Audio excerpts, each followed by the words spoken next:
میرے محترم دوستو، بزرگ عزیزو، اللہ تعالیٰ کا ضابطہ یہ ہے، اللہ تعالیٰ کا ضابطہ اور سنت یہ ہے کہ مسلمان اجتماعی طور پر یا انفرادی طور پر اپنے دین پر قائم نہیں رہ سکتا دعوت اللہ کے بغیر۔ اللہ نے جب بھی مدد کی ہے مسلمانوں کی اور اللہ نے جب بھی قوت دی ہے اسلام کو، اس کے لیے اللہ تعالیٰ نے دعوت کو شرط قرار دیا ہے۔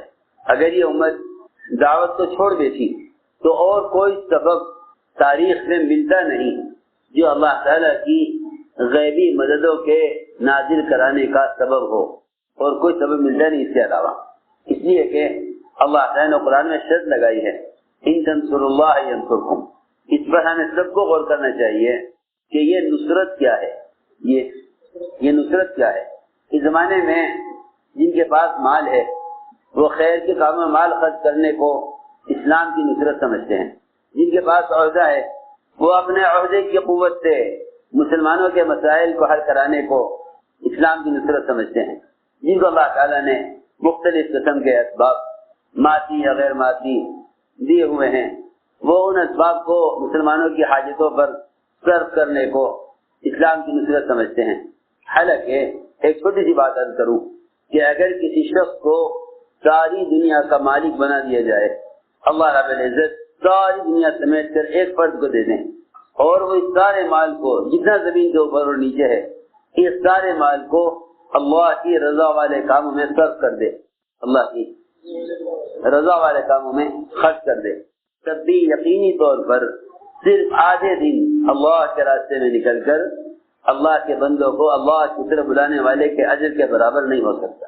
اگر ساری دنیا کے مال کا مالک ایک فرد کو بنا دیا جائے اور وہ ساری دنیا کا مال اللہ کی رضا والے کام میں خرچ کر دے، لیکن خدا کی قسم وہ صرف آدھے دن اللہ کے راستے میں نکل کر اللہ کے بندوں کو اس کے فرائض کی طرف لانے میں خرچ کر دے، کہ وہ اس مال خرچ کرنے والے کے برابر نہیں ہو سکتا۔ بلکہ لکھا ہے علماء نے سنت اور بدعت کے فرق میں، کہ سنت اور بدعت میں کیا فرق ہے۔ لکھا ہے کہ مشکات شریف کی شرح ہے مظاہر حق، اس میں لکھا ہے کہ حضور اکرم صلی اللہ علیہ وسلم کی وفات کے بعد سے لے کر قیامت تک مخلصین اہل خیر اسلام کی جو بھی خدمت کریں ان تمام خدمات کے اور تمام جتنے بھی قسم کے کی کوششیں کریں، تمام جہود کے، وہ انوارات اور برکات نہیں ہیں جو صرف حضور اکرم صلی اللہ علیہ وسلم کے استنجے کی لائن کی سنت میں ہے۔ دوسری بات کے استنجے کی لائن کی سنت میں ایک شخص محمد صلی اللہ علیہ وسلم کے استنجے کی سنت کے مطابق استنجا کرے، اس کے انوارات ان تمام جہود سے بڑھ کر ہیں جو آپ کی وفات کے بعد سے لے کر قیامت تک کیے جائیں۔ کیوں؟ اس لیے کہ وہ سنت جو براہ راست آپ سے ثابت ہے، جو عمل آپ سے براہ راست ثابت ہے، اس عمل کا کوئی متبادل نہیں ہے۔ میں نے یہ بات اس لیے عرض کی کہ جیسے جیسے زمانہ گزر رہا اور بدل رہا، مسلمان امت تک دین کو پہنچانے کے طریقے بھی بدل رہا ہے۔ امت تک دین کو پہنچانے کے طریقے بھی بدل رہا ہے۔ جس طرح ساری حاجتیں سہولت کی وجہ سے سنت سے ہٹ رہی ہیں، اس طرح امت تک دین کا پہنچانا بھی سہولت کی وجہ سے سنت کے طریقے سے ہٹ رہا ہے۔ بات کو غور سے سننا، دعوت واصل میں اللہ کی غیبی نصرت کا ضابطہ ہے، دعوت اللہ تعالیٰ کی غیبی نصرتوں کے نزول کا ضابطہ ہے، اور دعوت اللہ کا طریقہ اور اس کا نظام عمل وہ قیامت تک کے لیے ثابت ہے۔ ایسا نہیں ہے کہ ہر زمانے میں کام اس زمانے کے اعتبار سے ہو۔ اس لیے یہ بات ذہن میں رہے کہ آپ صلی اللہ علیہ وسلم کا طریقہ دعوت یہی قیامت تک امت کی حفاظت اور اسلام کی حمایت کے لیے ضروری ہے، اگر مسلمانوں نے وہ طریقہ دعوت چھوڑ دیا جو طریقہ دعوت محمد صلی اللہ علیہ وسلم کا ہے، تو اسلام اور مسلمانوں کی طرف باطل جس طرح بھی قدم اٹھائے گا، کسی اور راستے سے باطل کو مغلوب نہیں کیا جا سکے گا، بلکہ مسلمان اپنے آپ کو معذور، مجبور سمجھ کر یوں کہہ دے گا کہ بھائی کیونکہ حکام مسلمانوں کے موافق نہیں ہیں اور حکام اسلام کے موافق نہیں ہیں، اس لیے اسلام کے خلاف یا مسلمان کے خلاف قانون پاس ہو رہا ہے۔ میری بات بہت توجہ سننی پڑے گی۔ یہاں آ کر مسلمان اپنے آپ کو بالکل بے بس اور مجبور سمجھ لے گا، ورنہ خدا کی قسم سارا باطل اگر ایک وقت میں مجتمع ہو جائے اپنی تمام مادی طاقتوں کے ساتھ، وہ محمد صلی اللہ علیہ وسلم کے استنجے کی لائن کی سنت کا مقابلہ نہیں کر سکتا، اس کی ہلاکت کے لیے کافی ہے۔ لیکن نصرت کی شرط پہلے مسلمان نے چھوڑی ہے، نصرت کی شرط پہلے مسلمان نے چھوڑی۔ اس نے دعوت کو یوں سمجھ کر چھوڑا کہ دعوت تو تعلیم کے لیے ہے، اور تعلیم کے تو بہت سے ذرائع ہیں، تعلیم کے بہت سے ذرائع ہیں۔ کیا ضروری ہے کہ آپ تبلیغ جماعت میں لگ کر ہی دین سیکھیں؟ بہت سے ذرائع ہیں دین سیکھنے کے۔ کیا ضروری ہے کہ آپ تبلیغ میں نکل کر ہی دین سیکھیں؟ دین سیکھنے کے بہت سے ذرائع ہیں۔ حالانکہ تعلیم دین مستقل ایک شعبہ ہے اور دعوت اللہ مستقل ایک کام ہے۔ تعلیم دعوت کا ابتدائی مرحلہ ہے۔ نئے آنے والے اسلام میں ان کو پرانوں کے ساتھ اس لیے جوڑ دیا جاتا تھا تاکہ وہ ان کی صحبت سے فرائض اور اسلام کے مبادی اور اسلام کے بنیادی عقائد اور اسلام کے فرائض سیکھ لیں۔ تو یہ تعلیم دعوت کا ابتدائی مرحلہ تھا، تعلیم دعوت کا ابتدائی مرحلہ تھا۔ ہم نے تعلیم کو دعوت کا بنیادی مقصد سمجھ لیا، اس لیے پڑھ کر سیکھ کر فارغ ہو جاتے ہیں، تو پھر نکلنا یا دعوت دینا ضروری نہیں سمجھتے۔ حالانکہ اللہ کے راستے کا نفر یہ اللہ تعالیٰ کا مستقل امر ہے، اللہ تعالیٰ کا مستقل امر ہے، یہ اللہ تعالیٰ کا مستقل حکم ہے۔ دعوت اللہ تعالیٰ کا مستقل امر ہے، اور علم حاصل کرنا یہ فرائض میں سے ایک فریضہ ہے، اس لیے کہ سارے فرائض کی ادائیگی اور ان کی قبولیت کا مدار علم پر ہے۔ اب بات کو سمجھنا چاہیے خوب۔ ہمیں سب سے پہلے اجتماعی طور پر اس بات پر غور کرنا چاہیے کہ دور صحابہ میں جب کفر اسلام کے مقابل آتا تھا تو اللہ تعالیٰ کفر کے مقابل کیسے آتے تھے؟ اللہ تعالیٰ کفر کے مقابل کیسے آتے تھے؟ جتنے بھی صحابہ کرام کے ساتھ اللہ تعالیٰ کی غیبی نصرتوں کے واقعات ہیں، ہم ان واقعات کو محض صحابہ کرام کے تقوی اور عبادت پر محمول کر کے یوں سمجھتے ہیں کہ اگر ہمارے اندر بھی ایسا تقوی ہوتا، ایسی عبادت ہوتی تو ہم بھی ان کی طرح باطنی مقابلے میں کامیاب ہو جاتے۔ میں آپ سے یقینی طور پر عرض کرنا چاہتا ہوں کہ صحابہ کرام کی غیبی نصرتوں کا جو سب سے بنیادی سبب تھا وہ ساری انسانیت کو حق کی طرف لانے کے لیے نقل و حرکت پر قائم رہنا تھا۔ اصل بات یہ ہے تو باطل اسلام کے مقابلے میں ناکام ہو جاتا تھا۔ ایک فرد کو اس کے دین سے ہٹانے کے لیے بڑی بڑی بادشاہتیں ناکام ہو جاتی تھی۔ سب سے بڑی بادشاہت روم کی، بڑی بادشاہت روم کی۔ حضرت بن حذافہ رضی اللہ تعالیٰ عنہ کو قید کیا اور نصرانی کی طرف دعوت کی کہ آپ نصرانی ہو جائیے۔ فرمایا کہ میں نصرانی اختیار نہیں کروں گا۔ بادشاہ نے کہا کہ آدھا ملک آپ لے لیں، نصرانی ہو جائیں۔ میں آدھا ملک؟ اگر پورا ملک روم کا اور ساری بادشاہتیں عرب کی مجھے مل جائیں ہمیشہ کے لیے، اس سب کے بدلے میں پلک جھپکنے کے بقدر بھی محمد صلی اللہ علیہ وسلم کے دین کو چھوڑنے کے لیے تیار نہیں۔ یہ بات کہنا بادشاہ سے اور ساری بادشاہت کو لات مار دینا، آخر یہ قوت کہاں سے آتی ہے؟ اس زمانے میں دعویٰ کرنے والے تو مل جائیں گے، لیکن کسی دنیا کے لالچ کی وجہ سے، کسی دنیا کے لالچ کے مقابلے میں دین پر قائم رہیں، یہ مشکل نظر آتا ہے۔ یا کسی کفر کے خوف کی وجہ سے اسلام کو چھوڑ دیں، یعنی کفر کے خوف کی وجہ سے اسلام پر باقی رہیں، یہ اب نظر نہیں آتا۔ میں عرض کرنا چاہتا ہوں کہ آخر یہ رعب کہاں سے آیا تھا مسلمان کے پاس کہ یہ بڑی بڑی باطل طاقتوں کے مقابلے میں اپنے دین پر قائم رہتا تھا۔ یہ اللہ تعالیٰ کی طرف سے غیبی نصرت کی۔ آپ نے فرمایا نصرت بالرعب کہ میری مدد رعب سے کی گئی ہے۔ ایک مہینے کی مسافت سے آپ صلی اللہ علیہ وسلم کا رعب ایک مہینے کی مسافت تک۔ صحابہ کرام بادشاہوں سے اس طرح بات کرتے تھے جیسے کسی غلام سے کی جاتی ہے، یہ قوت کہاں سے آئے گی؟ میں یاد کرنا چاہتا ہوں کہ اللہ رب العزت کی غیبی مددیں وہ دین کی نصرت پر موقوف ہیں، اور دین کی نصرت یہ نہیں کہ مالدار مال خرچ کر دے، مال خرچ کرنا مسلمان کی نصرت ہے، اسلام کی نصرت نہیں ہے، مال خرچ کرنا مسلمان کی نصرت ہے، اسلام کی نصرت نہیں ہے، اور مسلمان کی نصرت بھی تعلیف قلب کے لیے ہے، اور تعلیف قلب جو ہے وہ نئے لوگوں کی جاتی تھی تاکہ کہ اسلام کو بھی سمجھے نہیں ہے، ایسا نہ ہو کہ گھبرا کر اسلام سے نکل جائیں۔ تو ملک القلوب جو ہوتے تھے وہ ہوتے تھے جو اسلام میں ابھی انتہائی کچے ہیں اور ابھی کفر اسلام کے درمیان تذبذب میں ہیں۔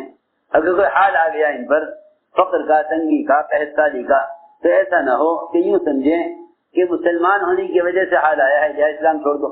میں نے عرض کیا کہ اللہ تعالیٰ کی غیبی مددیں، اللہ تعالیٰ کی غیبی مددیں وہ دعوت اللہ کے ساتھ ہیں، اس لیے کہ دین کی نصرت ہے انسانیت کو دین کی طرف لانے میں۔ ایک روایت میں فرمایا کہ مدد کرو ظالم کی بھی مظلوم کی بھی۔ صحابہ نے عرض کی کہ اے رسول اللہ، مظلوم کی مدد کرنا سمجھ میں آتا ہے، ظالم کی مدد کیسے کریں؟ آپ نے فرمایا کہ ظالم کو ظلم سے روکو، یہ اس کی مدد ہے۔ معلوم ہوا کہ امر معروف اور نہی عن منکر یہ اصل اسلام کی نصرت ہے، یہ اصل اسلام کی نصرت ہے۔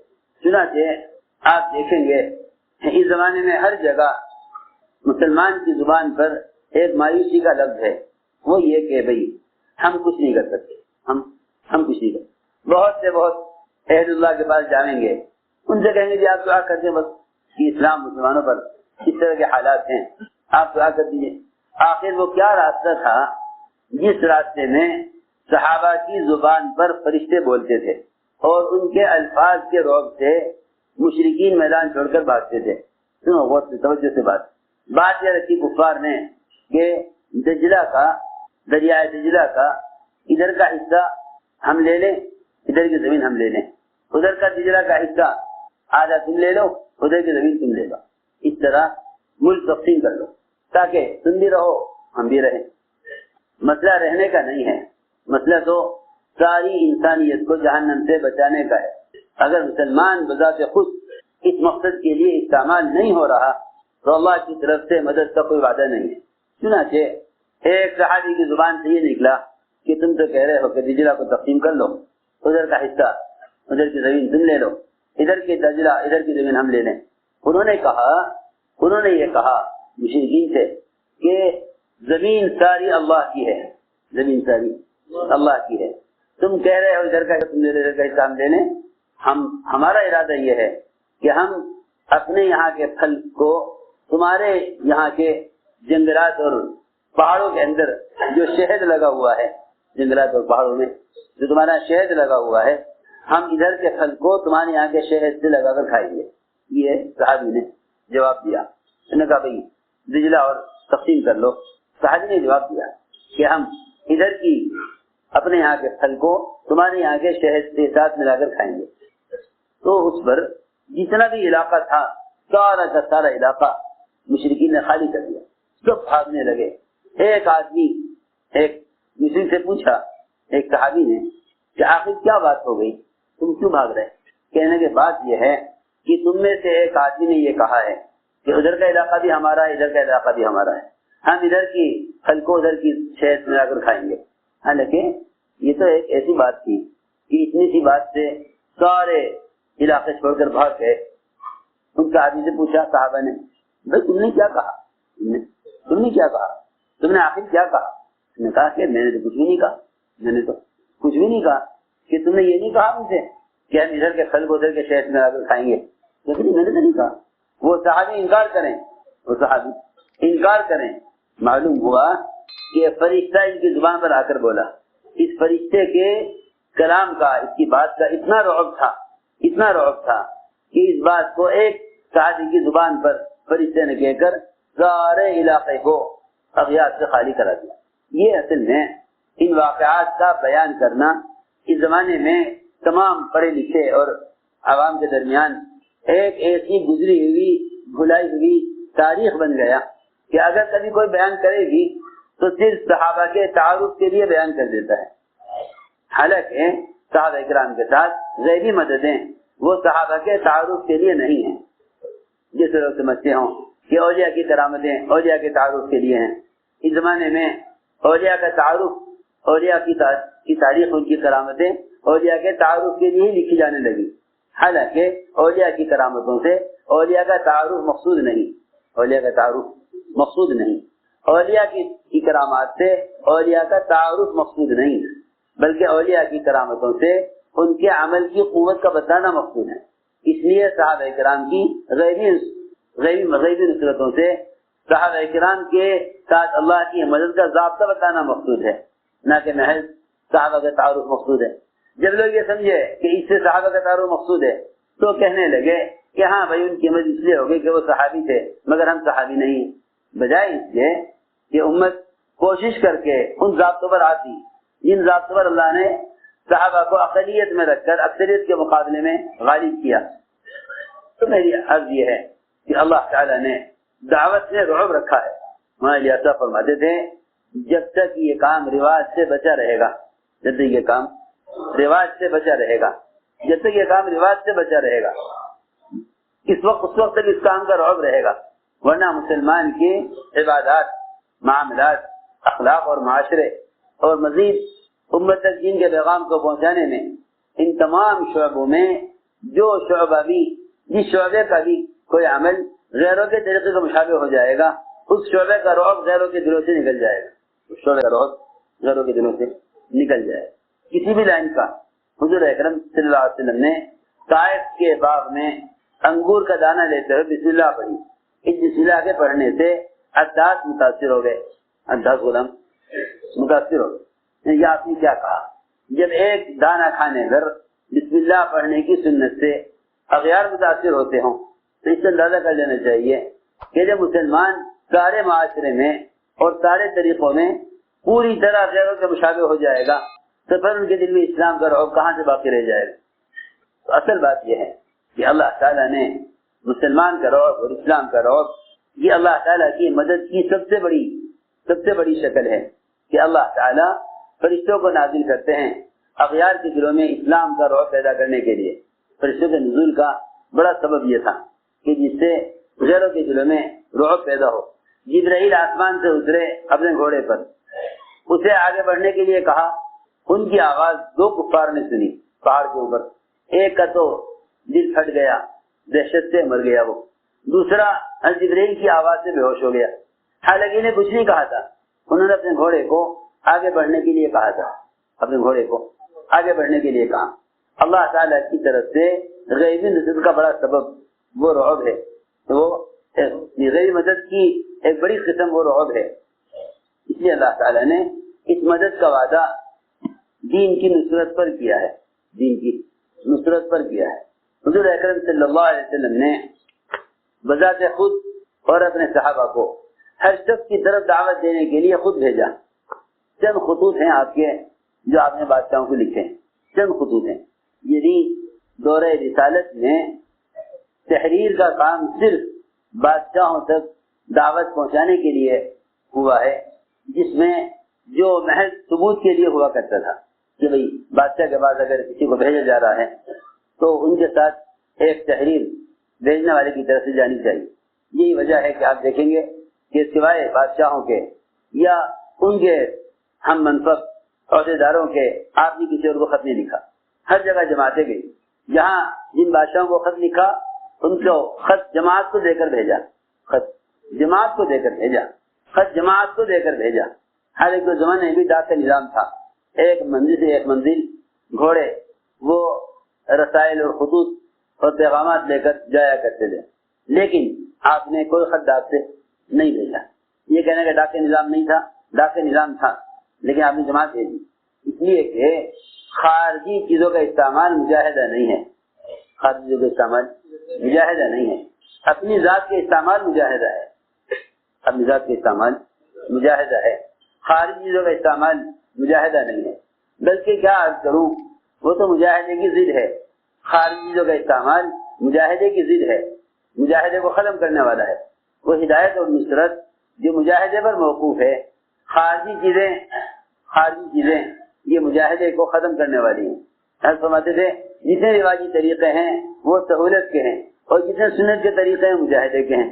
مجاہدے کے ہیں 3 آدمی کی جماعت کسرا کی طرف، کسرا کے آدمیوں نے کہا کہ خط آپ نہیں پہنچائیں گے، خط ہمارے حوالے کرو۔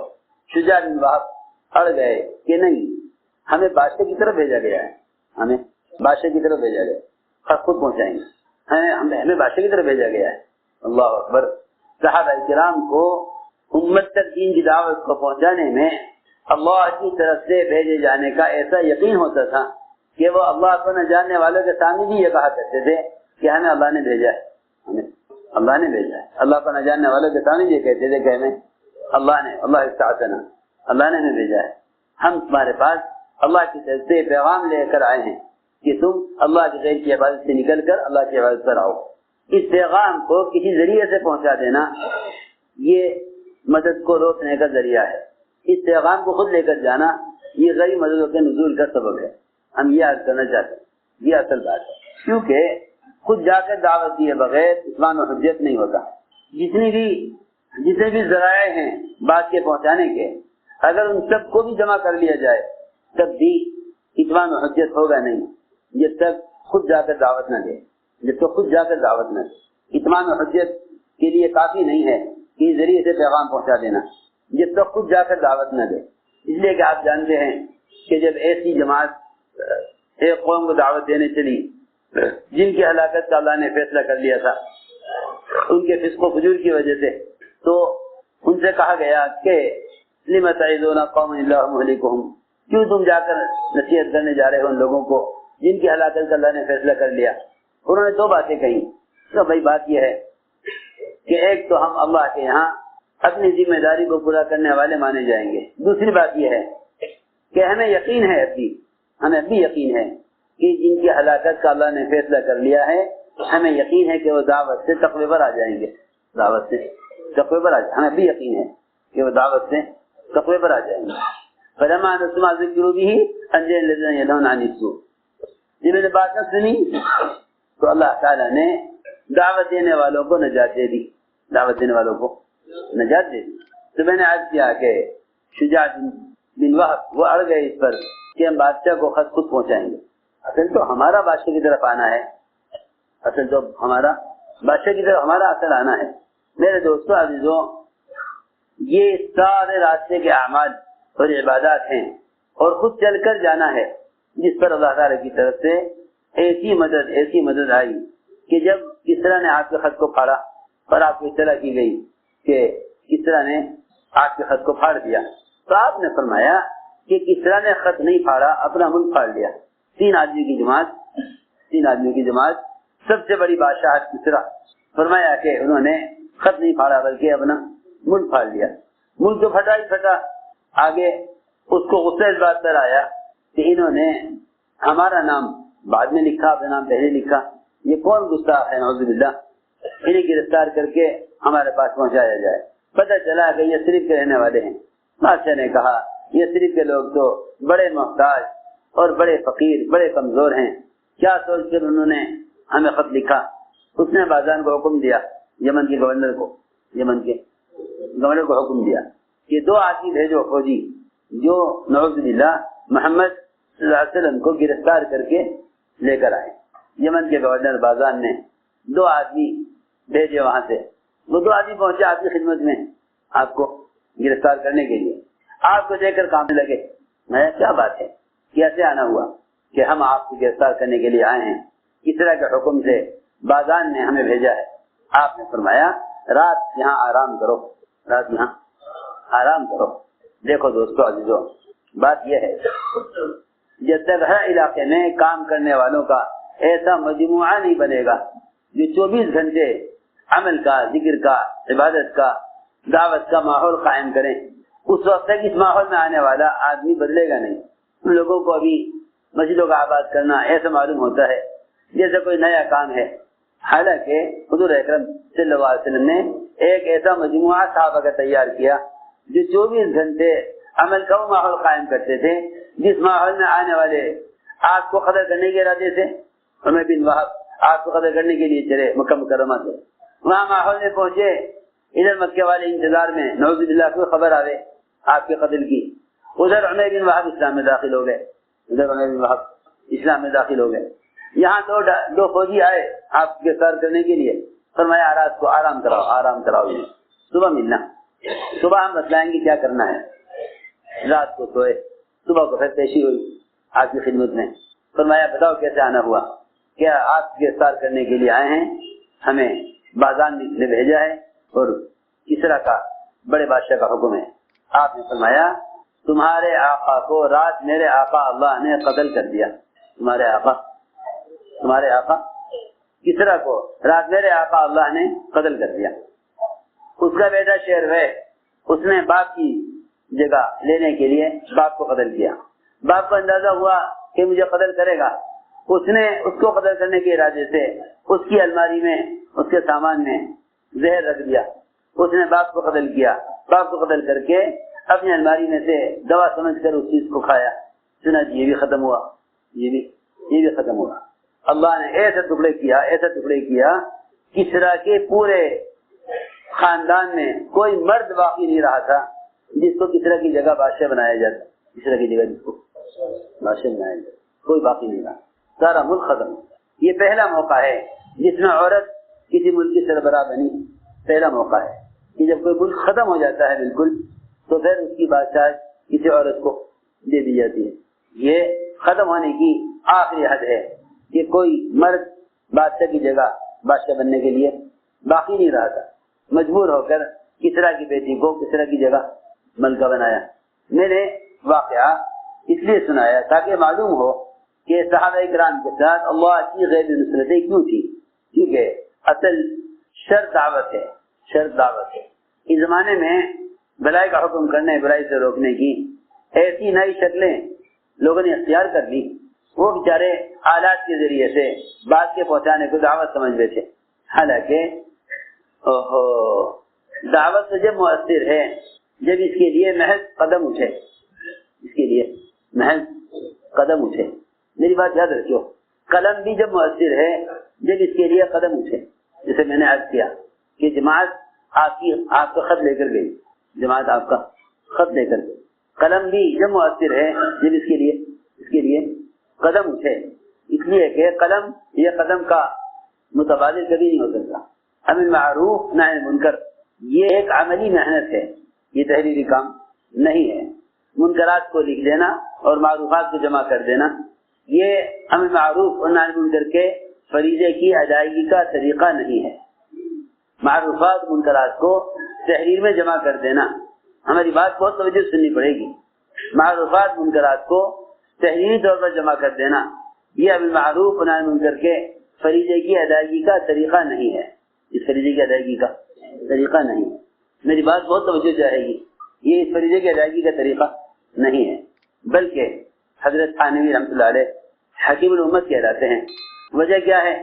وجہ یہ ہے کہ حکیم اس کو کہا جاتا ہے جو ہر زمانے میں امت کی اصلاح اور امت کو صحیح راستے پر لانے کا طریقہ جانتا ہو.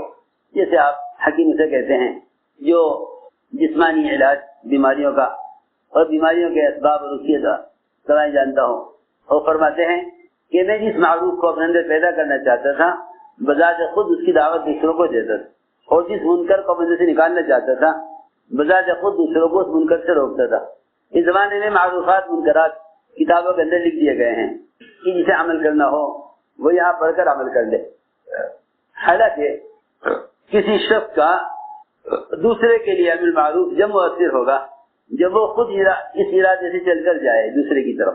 کسی کو منکر سے روکنا جب مؤثر ہوگا جب وہ اس ارادے سے خود چل کر جائے دوسرے کی طرف. امر معروف اور نہی عن منکر ایک جسمانی فریضہ ہے. جیسے نماز ایک جسمانی فریضہ ہے. جسم کے استعمال کا نام نماز ہے. جسم کے استعمال کا نام نماز ہے. اسی طرح بدن کے استعمال کا نام دعوت ہے. اللہ تعالیٰ کی غیبی نصرتیں وہ انفرادی دعوت کے ساتھ ہیں. خوب غور کرنا, قرآن حدیث سے بھرے ہوئے ہیں. حضور اکرم صلی اللہ علیہ وسلم کے انفرادی دعوت کے واقعات اور ان واقعات پر اللہ تعالیٰ کی طرف سے غیبی مددیں, کتنی بڑی مدد. اللہ اکبر. آپ صلی اللہ علیہ وسلم کو طلب کیا گیا, آپ کی بات سننا چاہتے ہیں, یہ کہیں کہ دعوت کا تقاضا جس وقت بھی آ جائے یوں نہ کہا جائے کہ یہ کام یہ اس وقت کا کام نہیں ہے، یوں نہ کہا جائے یہ اس وقت کا کام نہیں۔ دعوت کا تقاضا جس وقت بھی آ جائے یوں نہ کہو یہ اس وقت کا کام نہیں، اس لیے کہ دعوت کوئی تنظیم نہیں۔ موسیٰ فرماتے تھے دعوت کے تقاضے عبادات سے مختلف ہیں، دعوت کے تقاضے عبادات سے، سننا بات دھیان سے، دعوت کے تقاضے عبادات سے مختلف ہیں۔ عبادات کے جتنے بھی اوامر ہیں وہ سارے اوامر موقت ہیں، اپنے اپنے وقت کے ساتھ ہیں۔ نماز اتنے بجے ہوگی، روزہ رمضان کے مہینے میں رکھا جائے گا، حج کے ایام میں ہوگا، زکوٰۃ سال کی تکمیل کے بعد ہوگی۔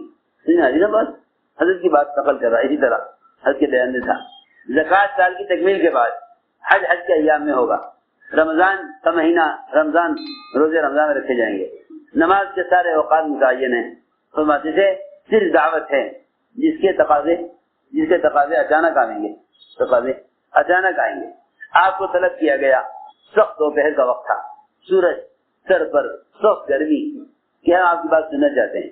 اور بات یہ ہے کہ جب کوئی شخص کسی کی طرف کوئی توقع لے کر جاتا ہے تو جتنی توقع ہوتی ہے اس توقع کے خلاف ہونے پر اتنی اذیت ہوتی ہے۔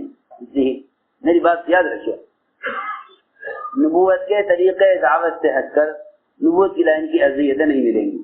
آپ کی دعوت کی، آپ کی لائن کی اذیتیں آپ کے طریقے دعوت میں ہیں، آپ کے طریقے دعوت میں ہیں۔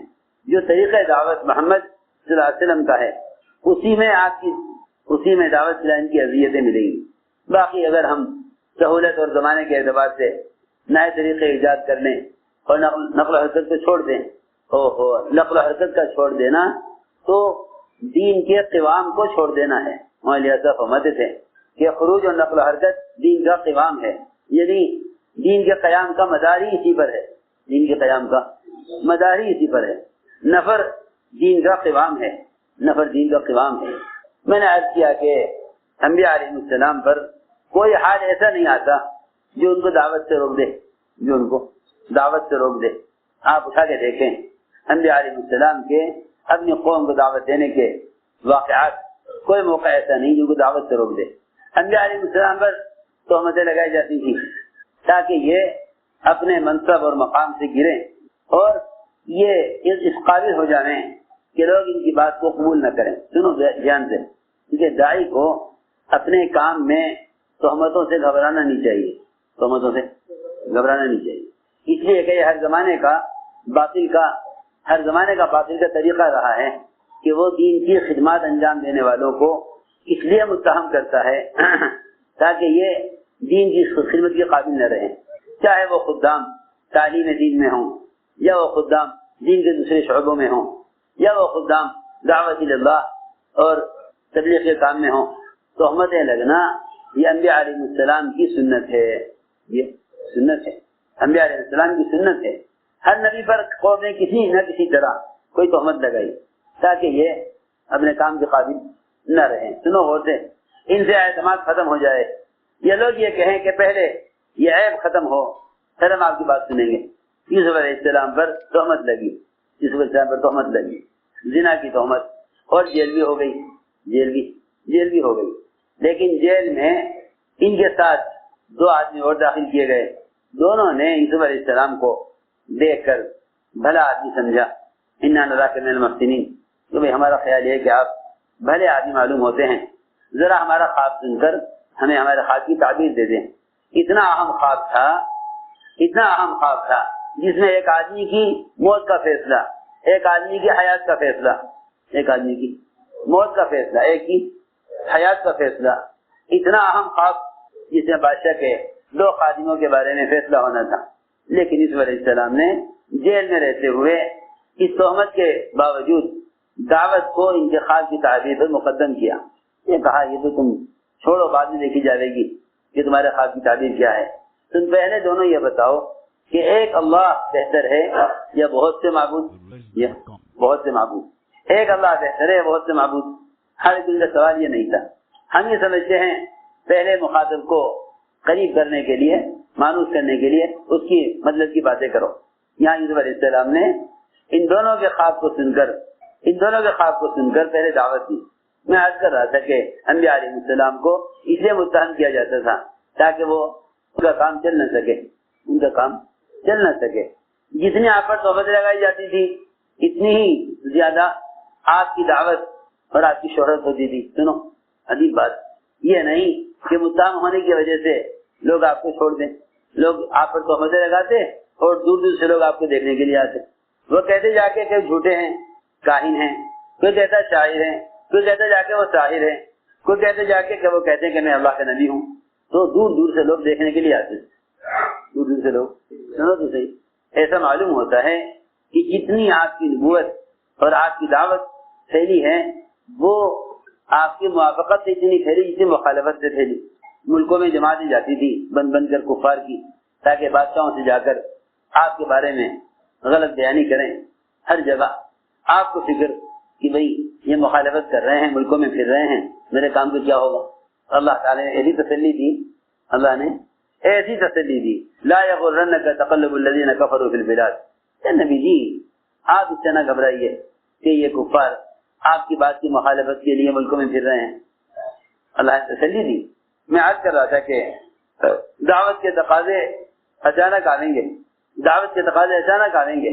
آپ صلی اللہ علیہ وسلم کو طلب کیا گیا، آپ سخت گرمی کے وقت نکلے۔ اول تو بات یہ ہے کہ داعی کی طرف استغنا نہیں ہونا چاہیے کہ بھائی جس کو دین سیکھ رہا ہے ہمارے پاس آئے، نہیں، یہ داعی کی طرف استغنا نہیں ہونا چاہیے۔ داعی کے مزاج میں استغنا نہیں ہونا چاہیے کہ بھائی جسے دین سیکھنا ہمارے پاس آئے، بلکہ اس زمانے میں تو مسلمان کہنے لگا پھرنے سے کیا فائدہ۔ اس زمانے میں مشرکین کہا کرتے تھے کہ اے محمد صلی اللہ علیہ وسلم آپ کی بات سے بھی ہم مانتے ہیں حق ہے، آپ کا دین حق ہے، تو آپ کی جگہ بیٹھیں پھر احمد دعوت کو لے کر، جس کو دین سیکھنا ہوگا آپ کے پاس آ جائے گا۔ ہاں عجیب بات ہے، اس زمانے میں مشرکین کہتے تھے کہ آپ کی دعوت کو لے کر پھرے مت، کیونکہ وہ جانتے تھے کہ اگر یہ پھریں گے دعوت کو لے کر تو ان کا دین غالب آ جائے گا۔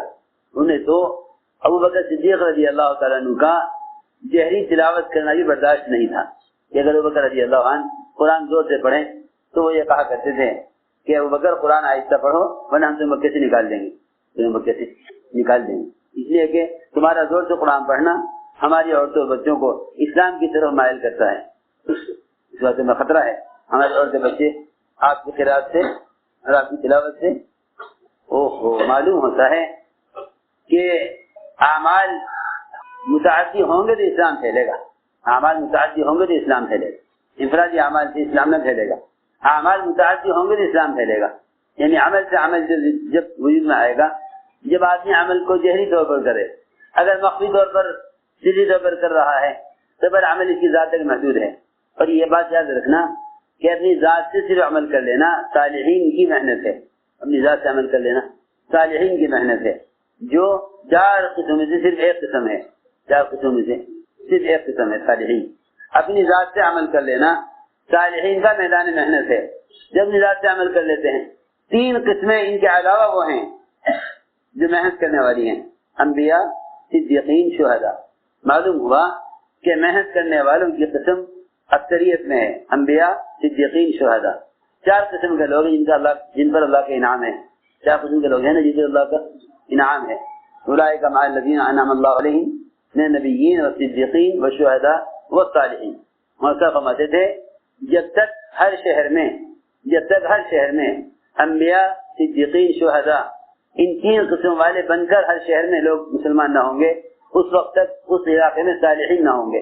حضرت کی بات میں نقل کر رہا، ایسے اس کے بیان میں لکھا ہوا ہے کہ جب تک کسی شہر میں انبیاء، صدیقین اور شہداء والی محنت نہ ہوگی اس وقت تک اس شہر میں صالحین نہیں ہوں گے۔ گویا صالحین ان 3 قسم کی محنت، ان 3 قسم والوں کی محنت کا نتیجہ صالحین ہے کہ اگر یہ محنت ان 3 اعتبار سے ہوئی، انبیاء، صدیقین، شہداء والی محنت، تو پھر صالحین وجود میں آئیں گے۔ اور اگر محنت صالحین والی ہے اور انبیاء، صدیقین، شہداء والی نہیں ہے تو پھر صالحین کا جو میدان محنت ہے صرف اپنی ذات کے اعتبار سے عمل کرنا ہے، صالحین کی محنت اپنی ذات کے اعتبار سے عمل کرنا ہے۔ انبیاء، صدیقین، شہداء کی محنت وہ سب کو اجتماعی طور پر جی پر لانے کی محنت کرنا ہے۔ چنانچہ میں نے عرض کیا کہ حضور اکرم صلی اللہ علیہ وسلم سب گرمی کے وقت مشرکین کے طلب کرنے پر آپ گئے، انہوں نے آپ کی دعوت کو سختی سے رد کیا، دعوت کو سختی سے رد کیا۔ کسی نے کہا نعوذ باللہ کہ کیا اللہ تعالیٰ کے علاوہ کوئی نبی بنا کر بھیجنے کو نہ ملا؟ کسی نے کچھ کہا، کسی نے کچھ کہا، آپ کو اس سے سخت تکلیف ہوئی۔ تکلیف اس بات کی نہیں تھی کہ میری بات کو رد کر دیا، تکلیف اس بات کی تھی کہ بات قبول کر لے تو جہنم سے بچ جاتے، جہنم سے۔ اگر دیکھو، ہمیشہ یاد رکھو، داعی کے مزاج میں انتقام نہیں ہونا چاہیے، اس لیے کہ انتقام اور ہدایت یہ دو جذبے کسی مومن کے دل میں جمع نہیں ہو سکتے، انتقام اور ہدایت، کیونکہ انتقام کو تقاضا کرتی ہے ہلاکت کا اور ہدایت تقاضا کرتی ہے نجات کا۔ تو جب دونوں میں اتنا تضاد ہے، ہلاکت کا اور ہدایت کا اتنا بڑا تضاد ہے، کیوں بھائی بات سمجھے ہماری؟ نہیں، ہلاکت اور ہدایت میں کتنا بڑا تضاد ہے، یہ دو متضاد چیزیں ایک دن میں جمع نہیں ہو سکتی۔ انتقام کا جذبہ نہ ہو، انتقام کا جذبہ نہ ہو، تم تو صرف ہدایت کے جذبہ رکھو۔ اللہ کے ہدایت کا جذبہ اگر رکھتے ہو تو اللہ کے یہاں جن کے لیے ہدایت مقدر نہیں ہے، اللہ ایسے ناکوں کو اور اللہ تعالیٰ ایسی رکاوٹوں کو اور اللہ تعالیٰ ایسے ظالموں کو تمہارے راستے سے ہٹائیں گے ہی اس شرط پر کہ تم ان کی ہدایت چاہتے ہو، تم ان کی ہدایت چاہتے ہو۔ اس زمانے کے مسلمانوں میں دو چور ہیں دلوں میں۔ ایک چور یہ ہے کہ وہ غیروں کی ہلاکت چاہتے ہیں، غیروں کی ہلاکت چاہتے ہیں۔ میری بات یاد رکھو، جب تک مسلمان غیروں کی ہلاکت چاہتا رہے گا اس وقت تک مسلمان مغلوب رہے گا، مسلمان مغلوب رہے گا۔ جب تک مسلمان کسی ملک میں ہو، اگر وہاں کے اہل مناصب اغیار کی ہلاکت چاہتا ہے تو مسلمان مغلوب رہے گا۔ کیوں چاہتا ہے ہلاکت مسلمان؟ وہ اسے ہلاکت چاہتا ہے کہ ان کی وجہ سے مسلمان کی خواہش کے نقشے ٹوٹ رہے ہیں۔ خواہش میں کس طرح سمجھاؤں؟ مسلمان اللہ کے احکام خود توڑ رہا ہے، جو حالات مسلمان کے احکام کو توڑنے کی وجہ سے آ رہے ہیں، اللہ ان نقشوں کے توڑنے میں غیروں کو استعمال کر رہے ہیں۔ تو مسلمان یہ سمجھ رہا کہ ہمارے نقشے غیر توڑ رہے، ہمارے نقشے غیر توڑ رہے ہیں۔ بات ساری یہ ہے، مسلمان پر جو حالات آ رہے ہیں احکام توڑنے کی وجہ سے، اللہ ان حالات کے لانے میں غیروں کو استعمال کر رہے۔ کہیں کرنسی بند ہو گئی، کہیں ٹیکس لگ گئے، کہیں اور مشکلات پیدا کر دی، کہیں شریعت کے مسائل میں مداخلت کر دی۔ تو سمجھ دے، پہلے مسلمان اسلام کو بگاڑے گا، پھر غیر اسلام کو مٹالیں گے، کیونکہ بگڑا ہوا اسلام ملتا ہے، بگڑا ہوا اسلام ملتا ہے، بگڑا ہوا اسلام مٹایا جاتا ہے۔ اس زمانے میں مسلمان غیروں کی ہلاکت کا جذبہ رکھے ہوئے ہیں۔ بعض وہ ہیں جو کہتے ہیں کہ بھئی ہمارے دین کے خلاف فلاں قانون پاس ہو گیا، اسے ہلاکت چاہتے ہیں۔ اکثریت مسلمانوں کی وہ ہے جو ان سے انتقام چاہتے ہیں اپنے خواہش کے نقشوں پہ ٹوٹنے کی وجہ سے۔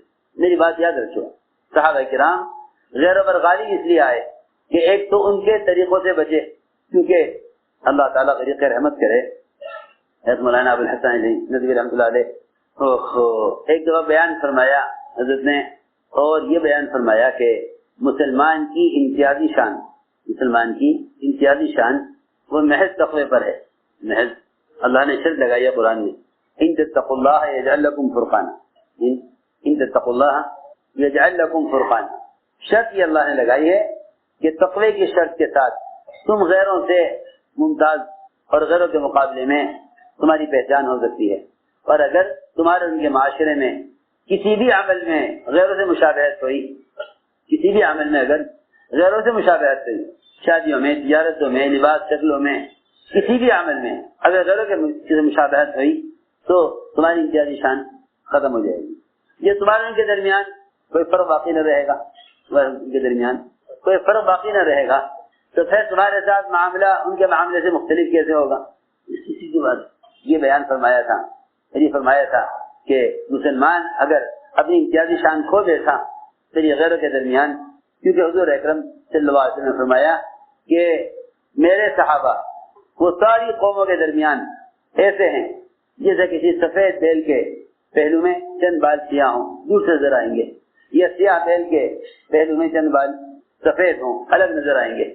میں یہ عرض کر رہا تھا کہ مسلمانوں کے دلوں میں اپنے خواہش کے نقشوں کو ڈھونڈنے کی وجہ سے غیروں کی ہلاکت کا جذبہ ہے، اور یہ ہلاکت کا جذبہ اس لیے ہے کہ بھئی وہ اسلام کے احکام میں مداخلت کر رہے۔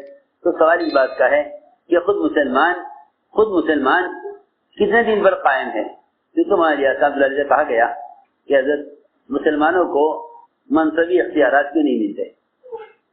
مسلمانوں کو وزارت حکومتیں کیوں نہیں دیتے؟ اللہ کیوں نہیں دیتے؟ تاکہ ان کو منصب اور حکومت ملے اور یہ اس کی قوت کے ذریعے اسلام کو قائم کرے۔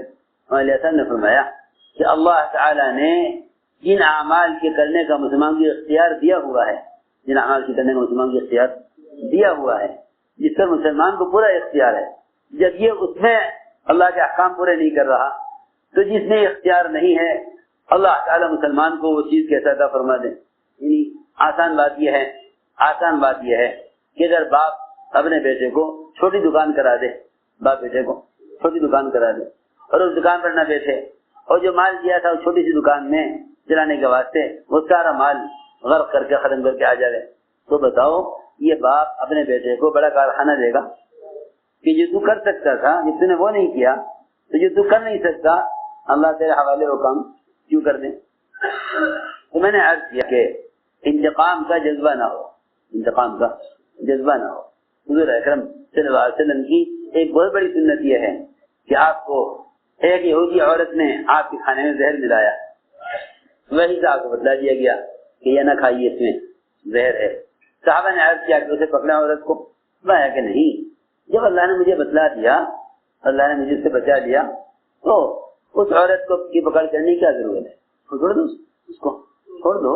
کہے گا انتقام لینا، کہے گا انتقام لینا، انتقام کا جذبہ نہ ہو دائی کسی سے بھی۔ حضور اکرم صلی اللہ علیہ وسلم غیروں سے انتقام نہیں لیتے تھے، یہاں اپنوں سے انتقام کا جذبہ لیے ہوئے تھے۔ آپ غیروں سے انتقام نہیں لیتے، یہاں اپنوں سے انتقام کا جذبہ لیے ہوئے تھے، اس لیے کہ جو ترقی اور تربیت صبر سے ہوتی ہے وہ بدلہ لینے سے کبھی نہیں ہوتی۔ بدلہ لینا نفس کا تقاضا ہوتا ہے، بدلہ لینا نفس کا تقاضا ہے، اور صبر کرنا اللہ اکبر کہ صبر کرنا روح کا تقاضا ہے، صبر کرنا روح کا تقاضا ہے۔ جی ہاں، روح کے سارے تقاضے پاکیزہ ہوتے ہیں، نفس کے سارے تقاضے وہ برے تقاضے ہوتے ہیں۔ نفس تعلی، کبر، انتقام اس کو چاہے گا اور روح صبر چاہے گی۔ جو تربیت ترقی صبر سے ہوتی ہے وہ کسی اور چیز سے نہیں ہوتی۔ حضور اکرم صلی اللہ علیہ وسلم نے اپنے صحابہ کا مزاج صبر کا بنایا اور انتقام کے جذبے کو ختم کیا۔ تو میں نے عرض کیا کہ آپ کا وسلم جب ان کو دعوت دے کر وہاں سے نکلے اور آپ کی بات کو سختی سے رد کیا گیا تو آپ کو اذیت تکلیف اتنی تھی کہ قرن سعالی پہنچنے تک آپ کو ہوش نہیں تھے، غم کی وجہ سے۔ قرن سعالی تک آپ پہنچے، آپ کو غم کی وجہ سے ہوش نہیں تھا۔ جیسے کسی آدمی کو کسی حادثے کی خبر سنائی جائے تو وہ اس حادثے کی خبر سے ہوش کھو دیتا ہے، یہ حال آپ کا تھا۔ وہاں پہنچے قرن سعالی پر تو ایک دھماکہ ہوا، اس سے آپ متوجہ ہوئے، کہیں کا دھماکہ ہے؟ معلوم ہوا کہ جبرائیل آسمان سے اترے ہیں۔ جبرائیل نے آ کر عرض کیا کہ آپ کی بات بھی اللہ نے سن لی، قوم کا جواب بھی سن لیا، ہمیں اللہ نے بھیجا ہے، اور یہ دو پہاڑ جبل احمر، ابو قبیس، جس کے درمیان سارا مکہ آباد ہے، ان دونوں پہاڑوں کو آپس میں ملا کر ان سب کو ہلاک کرنے کی تجویز اللہ نے آپ کے سامنے پیش کی ہے۔ آپ نے فرمایا کہ نہیں، میں تو ان کی ہدایت چاہتا ہوں، ہلاکت نہیں چاہتا۔ عجیب بات ہے، ہم سمجھتے ہیں کہ فلاں رکاوٹ بنے ہوئے ہیں، اگر یہ نہ ہو تو کام ہو جائے گا، حالانکہ اس رکاوٹ کے ہٹنے کا سبب ہی یہی ہے کہ تم اس کی بھی ہدایت چاہو تو اللہ کی ہدایت مقدر ہوگی، ہدایت مقدر نہ ہوگی تو اللہ تعالیٰ ایسی رکاوٹوں کو راستے سے ہٹا دیں گے۔ چنانچہ آپ نے فرمایا کہ نہیں، میں یہ نہیں چاہتا۔ فرشتے نے کہا اللہ کی طرف سے طے ہو چکا ہے کہ یہ ہدایت پر نہیں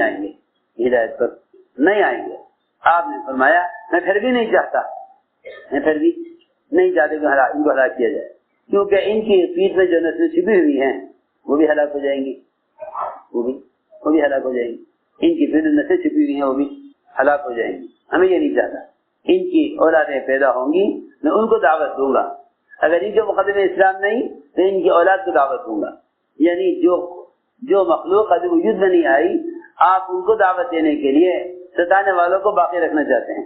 یہ ہے داعی کی وسعت قلبی۔ میں تو عرض کر رہا تھا کہ اللہ کی اتنی بڑی مدد کہ اخشبین دونوں پہاڑوں کو ملا کر انہیں ختم کر دیا جاوے، اتنی غیبی مددیں، یہ غیبی نصرتیں، یہ انفرادی دعوت کے ساتھ ہے۔ صلی اللہ علیہ وسلم کسی انسان کا درجہ اس سے کم نہیں سمجھتے تھے کہ آپ اس کو خود دعوت دیں، آپ اس کو خود دعوت دیں، کیونکہ دو موقع ایسے ہیں جس میں اللہ تعالیٰ اپنے بندے کی طرف خاص توجہ فرماتے ہیں، الذی یراک حین تقوم وتقلبک فی الساجدین۔ دو موقع ایسے ہیں، دو موقع ایسے ہیں، ایک دعوت کا، ایک عبادت کا۔ یہ دو موقع قرآن نے بیان کیے ہیں کہ جب آپ دعوت دیتے ہیں اس وقت، اور جب آپ دعوت کے ساتھ عبادت میں ہوتے ہیں اس وقت اللہ تعالیٰ آپ کی طرف خاص توجہ فرماتے ہیں۔ تو ہم نے عرض کیا کہ اللہ تعالیٰ کی غیبی نصرتیں وہ انفرادی دعوت کے ساتھ ہیں، اللہ کی غیبی نصرتیں انفرادی دعوت کے ساتھ ہیں، کیونکہ اللہ تعالیٰ نے دعوت میں یقین اور ماحول کی تبدیلی رکھی ہے، یقین اور ماحول کی تبدیلی رکھی ہے، یقین اور ماحول کی تبدیلی رکھی ہے، اور آپ نے ہر فرد کو محنت کے رخ پر ڈالا۔ طفیل بن عمرو دوسی رضی اللہ تعالیٰ عنہ یہ جب آئے مکہ مکرمہ تو مکے والوں کو ڈرایا کہ دیکھو طفیل، ان سے بات نہ کرنا، ان کی بات نہ سننا۔ تو طفیل فرماتے ہیں میں نے اپنے کانوں کو روئی سے بند کیا تاکہ ان کی بات میرے کان میں نہ پڑے، کانوں کو روئی سے بند کر کے میں نے مسجد میں قدم رکھا، جو ہی مسجد میں قدم رکھا اندر سے میرے دل نے کہا ان کی بات سننی چاہیے، پڑھا لکھا آدمی ہوں، اچھے برے کلام سے واقف ہوں۔ فرماتے میں نے کانوں سے روئی نکالی اور آپ کی بات سنی اور اسلام قبول کیا، اسلام قبول کیا۔ سنو غور سے، اسلام قبول کر کے مجھے خیال آیا کہ میری اپنی قوم میں بہت چلتی ہے، اپنی قوم میں میری بہت چلتی ہے، میری بات کو کوئی انکار نہیں کر سکتا۔ یہ کہیں کہ اس کام کو اپنی حیثیت کی بنیاد پر نہ کرو، یہ کام حیثیت بنانے کا نہیں ہے، حیثیت مٹانے کا ہے، حیثیت بنانے کا نہیں بلکہ حیثیت مٹانے کا ہے، شخصیت سازی کا کام نہیں ہے، شخصیت سوزی کا کام ہے، یعنی شخصیت کو مٹاؤ اس کام کے لیے۔ انہیں خیال آیا کہ میری حیثیت اور میرا مقام میری قوم میں ایسا ہے کہ میری بات کا انکار نہیں کر سکتے، کیونکہ اللہ تعالیٰ کو داعی سے قربانیاں مطلوب ہیں، جب وہ قربانیاں مطلوبہ سے تک پہنچ جاتی ہیں اللہ کی طرف سے ہدایت کا فیصلہ ہو جاتا ہے۔ چنانچہ یہ اپنی حیثیت کو کے بارے میں انہوں نے کہا کہ یا رسول اللہ میری اپنی قوم میں چلتی ہے، میں ان کو دعوت دوں گا تو میری بات کا انکار نہیں کریں گے، میری بات کا انکار نہیں کریں گے۔ چنانچہ گئے قوم کو دعوت دینے کے لیے، جب جانے لگے تو عرض کیا آج کی خدمت میں کہ مجھے کوئی کرامت بھی چاہیے، کوئی کرامت۔ آج کل لوگ اس کوشش میں ہوتے ہیں کہ مجھ سے کوئی ایسی کرامت یہ ظاہر کے خلاف، مجھ سے کوئی ایسی چیز مجھ سے ظاہر ہو جائے کہ لوگ اس کی وجہ سے مجھ سے متاثر ہو جائیں۔ لیکن یہ وہ چیزیں ہیں جو موضوع محنت اور موضوع دعوت نہیں ہے۔ نبی کا موضوع محنت ہے، نبی کا موضوع محنت ہے۔ معجزات ثبوت نبوت کے لیے ہیں، موضوع نبوت نہیں ہے۔ اس طرح کرامات بھی ثبوت ولایت کے لیے ہیں، موضوع ولایت کرامات نہیں ہے۔ موضوع ولایت جو ہے اتباع سنت ہے، موضوع ولایت اتباع سنت ہے، کرامات موضوع ولایت نہیں اور معجزات موضوع نبوت نہیں۔ مگر انہوں نے کہا کہ میرے لیے کوئی کرامت ہونی چاہیے تاکہ ان کو دعوت دینے میں مجھے مدد ملے۔ آپ نے دعا کی اللہم اجعل لہ آیۃ، اے اللہ تو اس کے لیے کوئی نشانی، کوئی کرامت ظاہر کر دے۔ روایت میں ہے کہ ان کی دونوں آنکھوں کے درمیان ایک روشنی پیدا ہو گئی، ادھر یہ روشنی آنکھوں کے درمیان میں، اور ادھر خیال یہ تھا کہ ہماری حیثیت ہے، ہم جا کے قوم کو کہیں گے اسلام لے آؤ، اسلام لے آئیں گے۔ چنانچہ جب قوم کی طرف چلے اور اس گھاٹی پر پہنچے جہاں سے اپنی بستی میں داخل ہوتے، دل میں خیال آیا کہ قوم یہ کہے گی کہ اپنا دین بدلا تھا اس لیے چہرہ بدل گیا، یہ دین بدلا تھا تو چہرہ بدل گیا۔ فوراً دعا کی اللہ سے، اے اللہ یہ روشنی ہٹا دے میرے چہرے سے، دعا کی اللہ سے۔ حالانکہ اللہ کے نبی صلی اللہ علیہ وسلم سے دعا کرا کے یہ روشنی حاصل کی تھی، یہ بڑی کرامت، مگر وہاں جاتے ہی خیال آیا کہ نہ کرامت سے کام نہیں ہوگا، وہ چہرے سے ہٹ گئی۔ آگے بڑھے تو جا کر قوم سے کہا میری بات مانو گے کہ ہاں کیا بات ہے کہ اللہ کو ایک مان لو اور ہم صاحب ایمان لے آؤ۔ قوم نے انکار کر دیا، قوم نے انکار۔ اصل بات یہ ہے دوستو، اصل میں کام مسلسل محنت کا ہے، کام مسلسل محنت کا ہے، کام مسلسل محنت کا ہے۔ ایک گشت کر کے 2 گشت کر کے پوچھتے ہیں کہ دوسرا گشت کب تک کریں۔ نوح علیہ السلام نے 950 سال کام کیا، دن رات کیا، دن رات کام کیا۔ یہاں ساتھی پوچھتے ہیں آ کر دوسرا گشت کب تک کریں۔ میں نے عرض کیا کہ اللہ رب العزت ہر شخص سے اللہ کے یہاں ایک قربانی کی سزا مطلوب ہے۔ آدمی وہاں پہنچ جاتا ہے، اللہ کی طرف سے کوئی فیصلہ ہو جاتا ہے۔ اس لیے محنت کی کوئی مدت متعین نہیں ہے۔ یہ گھبرا گئے قوم کے انکار کرنے سے، آ کر کہا کہ آپ دعا کر دیجئے میری قوم کے لیے، وہ تو اسلام قبول نہیں کر رہے ہیں۔ فرمایا اے طفیل جاؤ قوم میں محنت کرو، تمہارے جیسے ہیرے قوم میں اور بھی ہیں۔ اللہ اکبر۔ جس قوم کے لیے دعا کرانے کے لیے آئے تھے اسی قوم میں سے امام المحدثین ابو ہریرہ نکلے، جی ہیں دوسی۔ حضرت فرمایا کرتے تھے کہ اس دوسی غلام نے جتنا علم حاصل کر لیا ہم اتنا علم حاصل نہ کر سکے، ہمیں بازار کی مشغولی نے علم سے مشغول کر دیا۔ حالانکہ حضرت عمر کا علم ایسا تھا کہ اگر ایک پڑھنے میں سارے علماء کا، اہل زمین کا علم جمع کر دیا جائے اور ایک پڑھنے میں صرف حضرت عمر کا علم ہو تو حضرت عمر کا علم سارے علماء پر جھک جائے گا، زیادہ ہو جائے گا۔ پھر یہ کہتے تھے کہ اس دوسرے غلام نے اپنے آپ کو علم کے لیے فارغ کر کے ہم سے کہیں زیادہ علم حاصل کر لیا۔ تو یہ دوسری غلام اس قوم میں سے تھے جس قوم کی ہلاکت کے لیے بدعا کرانے کے واسطے آئے طفیل، فرمایا جاؤ قوم میں محنت کرو، جاؤ قوم میں محنت کرو۔ تو میں نے عرض کیا کہ کرامت تو یوں ہٹ گئی، حیثیت یوں کام نہ آئی، پھر جا کر محنت کی، پھر جا کر محنت کی، مسلسل محنت کرتے رہے، یہاں تک کہ روایت میں ہے کہ غزوہ خندق بھی ہو گیا، احد بھی ہو گیا، بدر بھی ہو گیا، یہ قوم میں محنت کرتے رہے۔ پھر 80 خاندان کے ذریعے اسلام میں داخل ہو، 80 خاندان ان کے ذریعے اسلام میں داخل ہو۔ بات یہ ہے کہ مسلسل محنت ہو، اس لیے کہ ایک سنت ہے حضور اکرم صلی اللہ علیہ وسلم کی، وہ سنت یہ ہے کہ جہاں ایک مرتبہ جماعت چلی جائے اس جماعت کی واپسی سے پہلے اگلی جماعت وہاں علاقے میں جائے تاکہ محنت کا تسلسل قائم رہے، ایک مرتبہ عمر رضی اللہ تعالیٰ عنہ ایک جماعت بھیج کر مشغول ہو گئے، جماعت واپس آ گئی، حضرت میں نے ڈانٹا ان کو، حالانکہ وہ صحابہ تھے، تو میں کیوں آئے تم واپس جب تک اگلی جماعت نہیں گئی؟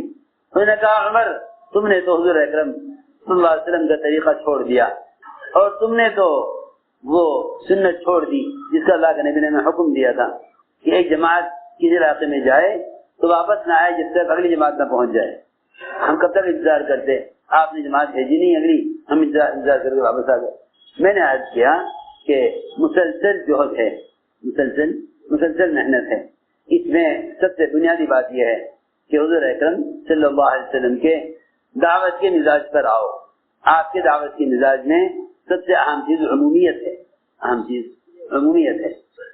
دیکھو دوستو، صحیح روایت میں ہے کہ انسان کا دشمن شیطان ہے، جس طرح ایک بھیڑیا بکری کا دشمن ہوتا ہے، اس طرح شیطان انسان کا دشمن ہے۔ اس سے بچنے کے لیے تین کام کر لو۔ ایک تو عمومیت میں رہو، عمومیت میں جتنا آدمی عموم میں رہے گا اتنا محفوظ رہے گا۔ فرمایا ابواب الامراء مواقف الفتن، یہ امراء اور اہل مناصب کے دروازے یہ فتنوں کی جگہیں ہیں، کیا ہیں؟ فتنوں کی جگہیں، یہ فتنوں کی جگہیں ہیں۔ عموم میں رہو، کہاں رہو؟ عموم میں رہو۔ حضور اکرم صلی اللہ علیہ وسلم کی دعا ہے اللہم احینی مسکینا وامیتنی مسکینا واحشرنی فی زمرۃ المساکین۔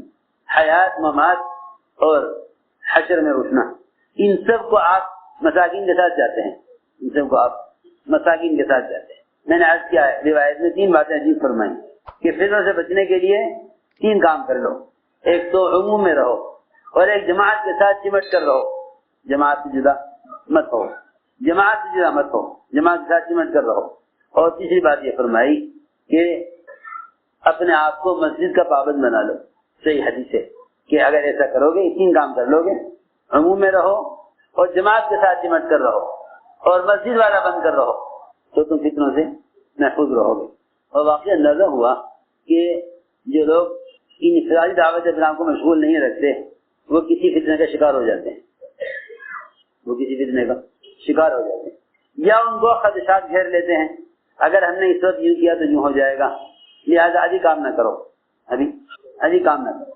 میری بات یاد رکھو، کسی فتنے کے خدشے سے کام چھوڑ دینا یہ منافقین کا مزاج تھا، کسی فتنے کی وجہ سے کام چھوڑ دینا یہ منافقین کا مزاج تھا۔ وہ کام سے جان بچانے کے لیے حالات اور فتنوں کو ڈھال بناتے تھے، کام سے جان بچانے کے لیے حالات اور فتنوں کو ڈھال بناتے تھے۔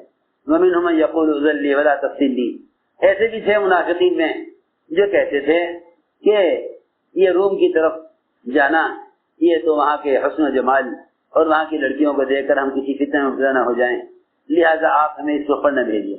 براہ راست انکار کر نہیں سکتے، کیونکہ دعوت کی نقل و حرکت اس زمانے میں ایسی عظمت پر تھی، دعوت کی نقل و حرکت دور صحابہ میں ایسی عظمت پر تھی کہ منافق بھی اس کا انکار نہیں کرتا تھا، منافق بھی خروج سے انکار نہیں کرتا۔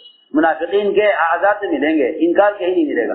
میں نے غور کیا کہ منافقین کا خروج سے انکار نہیں ہے، منافقین کا خروج سے انکار نہیں ہے، اعذار ہے بے شک ہیں۔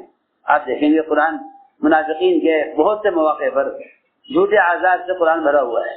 اسی اللہ نے فرمایا کہ کام کے تقاضوں کے ہوتے ہوئے آپ سے اجازت لے کر وہ لوگ جائیں گے جن کا اللہ پر ایمان نہیں ہے، انما یستأذنک الذین لا یؤمنون باللہ، اور جن کا یقین ہے ایمان اور آخرت پر، جن کا ایمان ہے اللہ پر اور آخرت پر، وہ اس کام کے تقاضوں کے سامنے ہوتے ہوئے اپنی ضرورت کے لیے بھی اجازت لینے کی ہمت نہیں کریں گے۔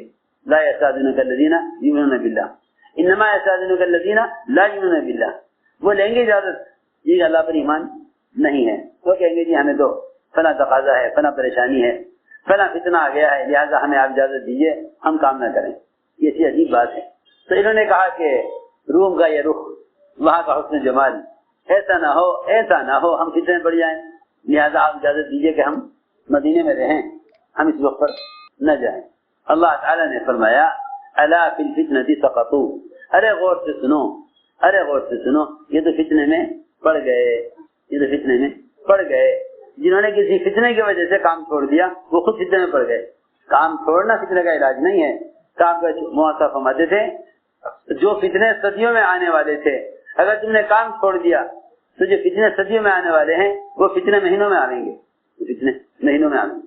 سنت یہ ہے حضور اکرم صلی اللہ علیہ وسلم کی کہ اگر کوئی فتنے کی بات چھڑ بھی دے اور ساتھیوں کے ذہن کو کسی غلط چیزوں میں الجھا دے تو آپ صحابہ اکرام کو مشغول کر دیا کرتے تھے۔ غزوہ مریسیہ میں دو صحابہ کے درمیان کوئی بات ہو گئی، ایک انصاری ایک مہاجر، ایک انصاری ایک مہاجر۔ بات کیا پیش آئی؟ پانی کی لائن لگی ہوئی تھی، وہ لائن توڑ کر آگے بڑھ گیا، اس نے کہا میری باری ہے، اس نے کہا میری باری ہے، دونوں میں جھگڑا ہو گیا۔ دو آدمی میں جھگڑا ہوا، فوراً بیچ بچاؤ کرا دیا گیا۔ نفس ہے انسان کے اندر، وہ کجو بھر جاتا ہے، دونوں بیچ بچاؤ کرا دیا گیا کہ بھائی نہیں بات ختم کرو، کوئی نہیں۔ لیکن ہمیشہ یاد رکھو ہر زمانے منافقین ہوتے ہیں، وہ چاہتے ہیں کہ کوئی بات اگر معمولی ہو تو اس بات کو غیر معمولی بنایا جائے اور اس کو پھیلایا جائے، اس کو پھیلایا جائے۔ قرآن نے بیان کیا ہے کہ منافقین کا کام یہ تھا کہ انہیں کوئی چھوٹی سی بات بھی معلوم ہو جاتی ایمان والوں کی تو اس کو اتنا اچھالتے پھیلاتے تاکہ یہ ان کی کمزوری سامنے آوے۔ چنانچہ منافقین نے بات کو پھیلایا اور بات یہ اٹھائی کہ بھئی ہمارے آدمی کو تم نے، حالانکہ منافقین اسلام میں تو اپنے آپ کو انصار کے ساتھ نہیں سمجھتے تھے، لیکن قومیت میں اپنے آپ کو انصار کے ساتھ سمجھتے تھے۔ یہ ذرا بات سمجھنے کی ہے جا کر، اللہ مجھے معاف فرمائے۔ اس زمانے میں بھی مسلمانوں کا مزاج یہ ہے کہ جہاں قومیت کا مسئلہ آ جائے گا وہاں ساتھ ہو جائیں گے، اور جہاں دعوت کا مسئلہ آئے گا وہاں الگ ہو جائیں گے۔ دین اور دعوت میں تو الگ، اور قومیت میں ایک۔ قومیت کی وجہ سے اتحاد عصبیت ہے، قومیت کی وجہ سے اتحاد عصبیت ہے، قومیت کی وجہ سے اتحاد ہونا عصبیت ہے، اور دین کی وجہ سے اتحاد ہونا، دین کی وجہ سے اتحاد ہونا یہ اصل حقیقی محبت ہے۔ کیونکہ ایمان اعمال صالحہ پر جو لوگ مجتمع ہوں گے ان کے درمیان اللہ محبتیں پیدا کریں گے۔ سنو دھیان سے بات، قومیت کی وجہ سے متحد ہونا عصبیت ہے، اور دین کے لیے متحد ہونا یہ دین کی نصرت ہے، یہ دین کی نصرت ہے کہ تم دین کی وجہ سے متحد ہو، دین کی وجہ سے متحد ہونا دین کی نصرت ہے، اور قوم کی وجہ سے متحد ہونا عصبیت ہے۔ میں بہت ضروری بات کہہ گیا، اس کو غور کرنا چاہیے۔ ہم میں سے ہر ایک بات کو سوچے کہ آیا وہ کسی کا ساتھ اس لیے دے رہا ہے کہ دین کا تقاضا ہے، یہ اس لیے ساتھ دے رہا ہے کہ میرے قوم کے، میرے خاندان کے، میرے علاقے کے یا ان کا مجھ پر کوئی احسان ہے، مجھے اسی کا ساتھ دینا چاہیے، یہ سوچنے کی بات۔ چنانچہ غزوہ مریسی میں جب ایک انصاری مہاجر کے درمیان جھگڑا ہوا تو انصاری نے اپنی مدد کے لیے انصار کو پکارا، مدد کے لیے انصار کو پکارا، یا للانصار۔ ادھر مہاجرین نے مہاجرین کو پکارا، یا للمہاجرین۔ حالانکہ یہ دونوں لفظ اتنے محبوب ہیں اللہ کے رسول کو، اتنے محبوب ہیں۔ آپ نے فرمایا اگر ہجرت نہ ہوتی میں انصار میں سے ہوتا۔ یہ ایسا لفظ ہے آپ کا، لولا الہجرۃ کنت امرأ من الانصار، اس سے ہجرت اور نصرت دونوں کی فضیلت بیان کی ہے، دونوں کی۔ لولا الہجرت، ہجرت نہ ہوتی تو انصار میں سے ہوتا۔ یہ ایسا بلیغ لفظ ہے، ایسا بلیغ جملہ ہے کہ اس میں ہجرت اور نصرت دونوں کی فضیلت کو بیان کر دیا۔ اگر ہجرت نہ ہوتی تو میں انصار میں سے ہوتا۔ انصار میں اس لیے نہیں ہوں کہ ہجرت ہے، کہ ہجرت کی فضیلت ہے، ہجرت کی فضیلت ہوتی تو انصار میں سے ہوتا۔ اس لفظ نے دونوں کی فضیلت کو ایسا ایک دوسرے بڑھا دیا کہ دونوں کی فضیلت قائم ہو گئی۔ تو جب انصاری نے کہا یا انصار، تو اس نے پکارا انصاری کو اپنی مدد کے لیے۔ مہاجر نے کہا یا المہاجرین، اس نے پکارا مہاجرین کو اپنی مدد کے لیے، اس نے پکارا اپنی مدد کے لیے۔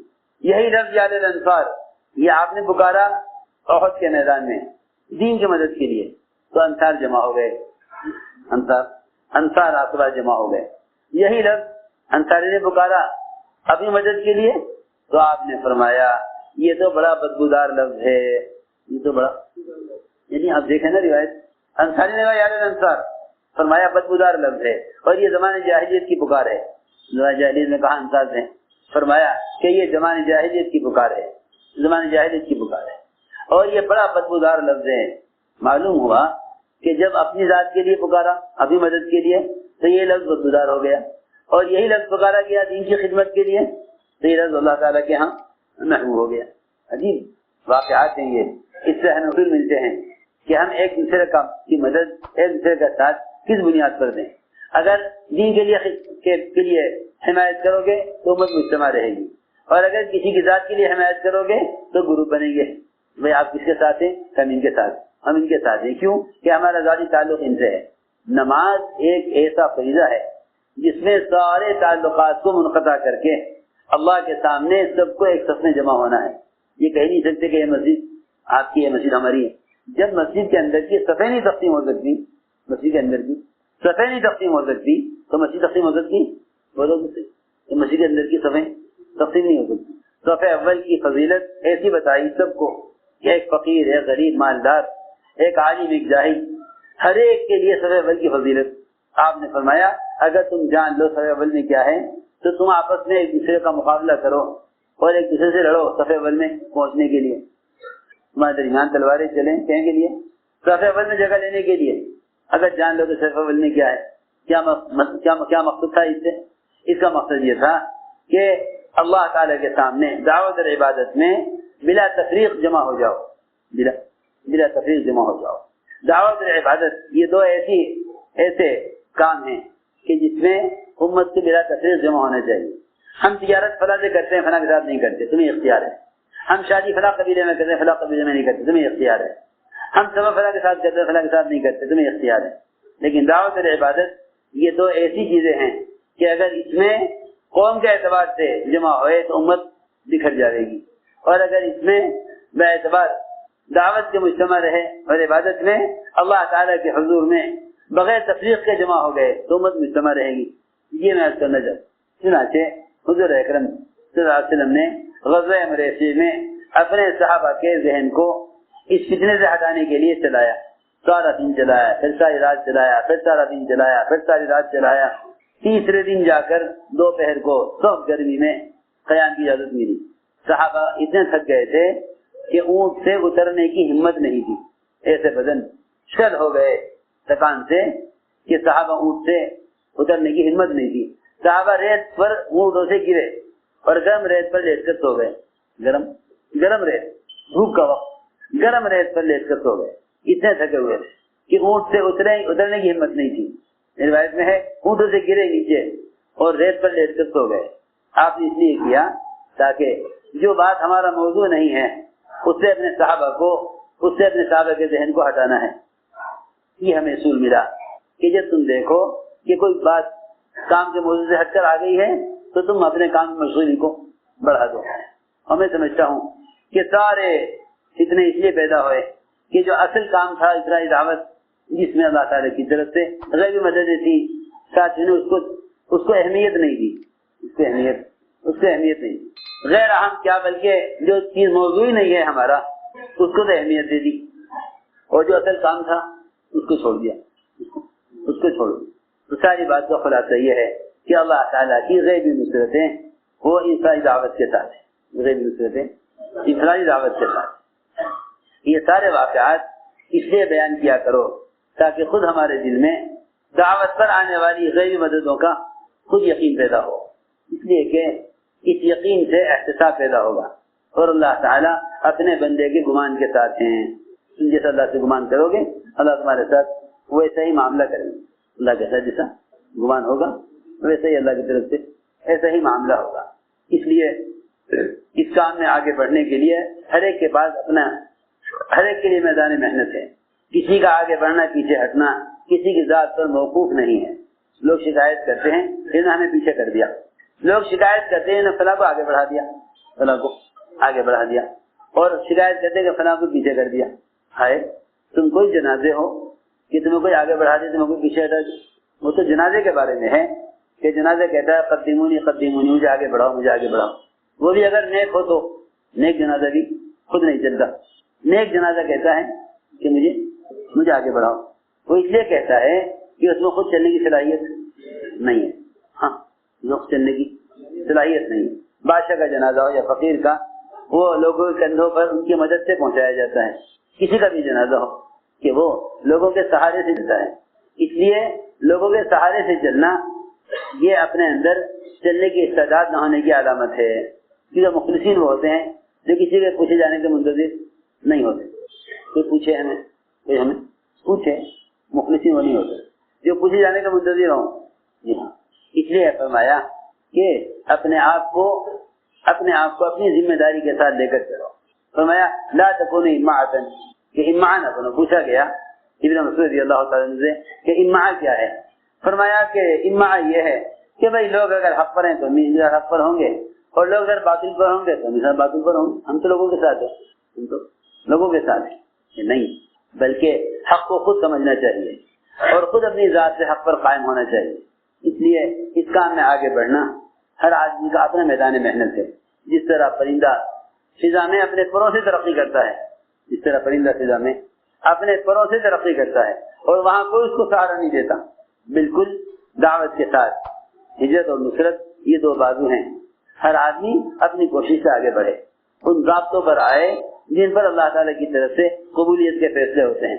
ورنہ کسی بڑے کا قرب مل جانا قبولیت کی علامت نہیں ہے. کسی بڑے کا قرب مل جانا قبولیت کی علامت نہیں ہے. عمر رضی اللہ تعالیٰ بیٹھے ہوئے تھے اکیلے. دو آدمی آئے سہیل بن عمرو حارث بن ہشام. دونوں عمر کے دائیں بائیں بیٹھ گئے اور کہنے لگے ہمیں تو وہ مقام مل گیا کہ اب یہاں پہنچ گئے ہیں, یہاں سے کہیں نہیں جا سکتے. تھوڑی دیر میں انصار مہاجرین آئے علاقوں سے محنت کر کے وقت پورا کر کے. حضرت عمر رضی اللہ تعالیٰ کو ان لوگوں سے کارگزاری سننے کا شوق فرمایا کرتے تھے کہ جب تک میں تمہاری کارگزاری نہ سن لوں اس وقت تک مجھے اپنے بتائے ہوئے کام پر اطمینان نہیں ہوگا اور میرا کام پورا نہیں ہوگا جب تک میں کارگزاری نہ سن لوں. جب یہ آئے انصار مہاجرین تو حضرت عمر نے فرمایا سہیل ذرا پیچھے ہٹو. انہیں آگے بلایا. ادھر بیٹھے حارث بن ہشام کہا حارث پیچھے ہٹو, ان لوگوں کو آگے لاؤ.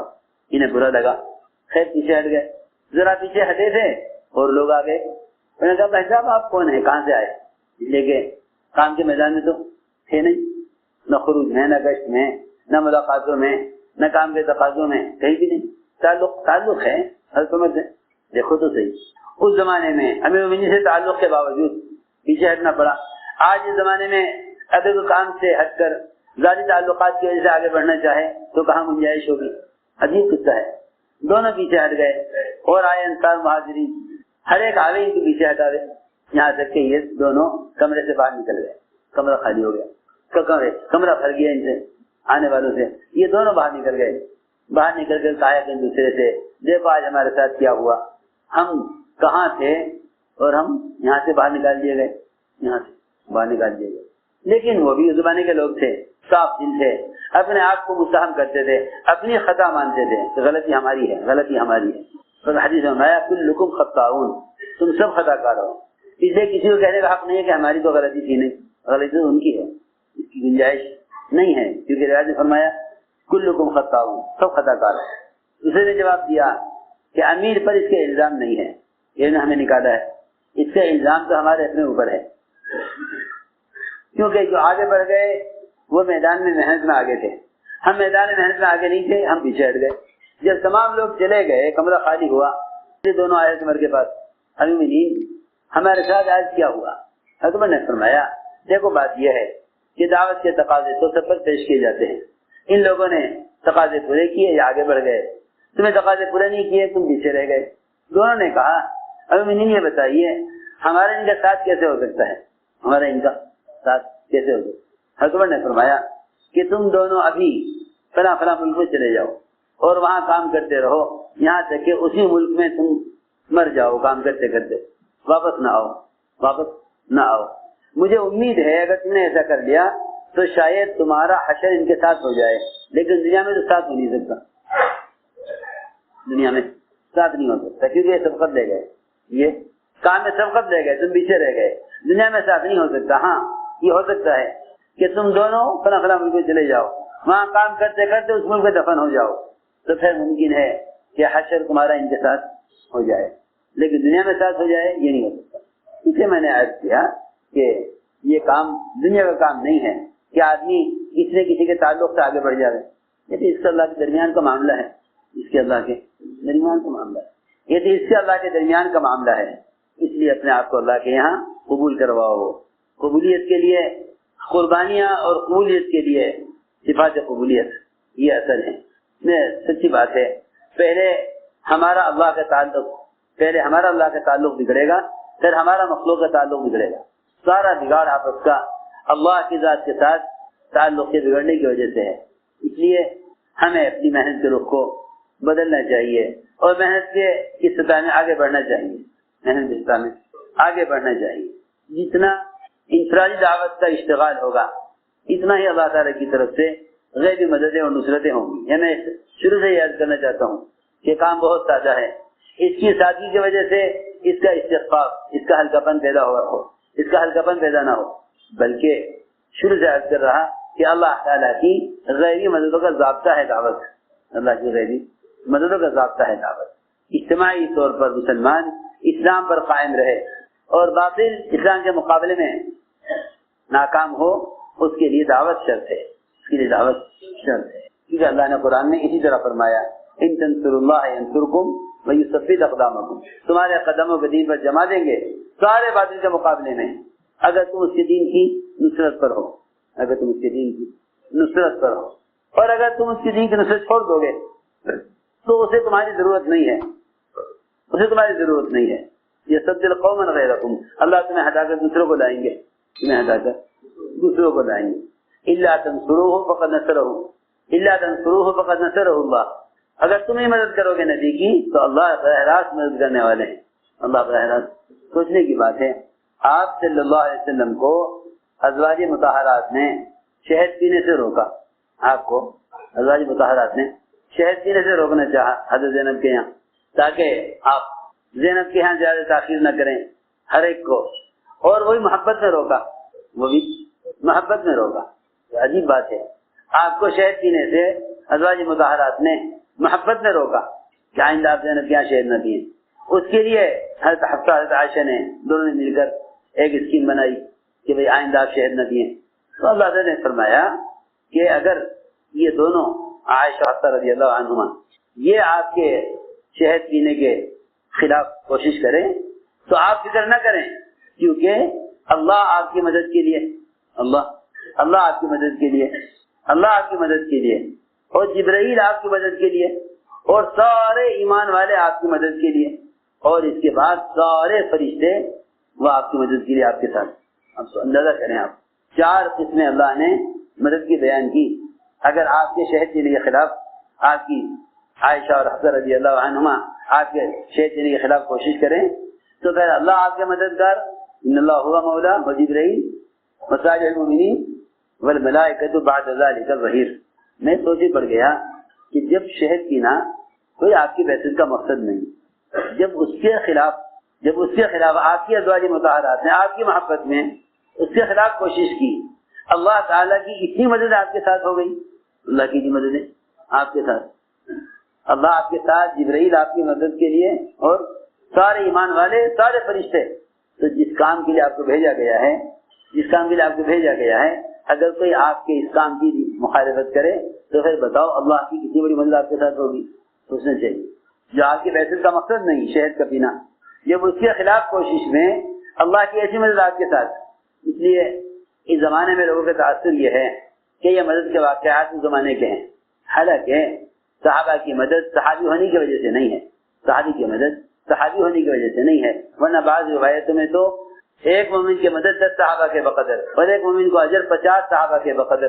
آپ ہمارے نے روایت میں کاش میں اپنے بھائیوں کو دیکھ لیتا. صحابہ نے عرض کیا اولسنا اخوانک، ہم آپ کے بھائی نہیں ہیں؟ میں نہیں، تم تو میرے ساتھی ہو. اس سے عجیب بات ہے. حالانکہ آپ جانتے ہیں کہ بھائی زیادہ قریب ہوتا ہے بنسبت ساتھی کے. اس میں تو کوئی شک نہیں کہ صحابہ کے مقام کو افضل التابعین کی طرح کی ساری امت ہو جائے تو ایک ادنا صحابی کے مقام کو نہیں پہنچ سکتی، یہ تو پکی بات ہے. لیکن بعد میں آنے والوں کو آپ نے بھائی کہا، اور صحابہ سمجھتے تھے کہ بھائی ہونا زیادہ اونچا درجہ ہے.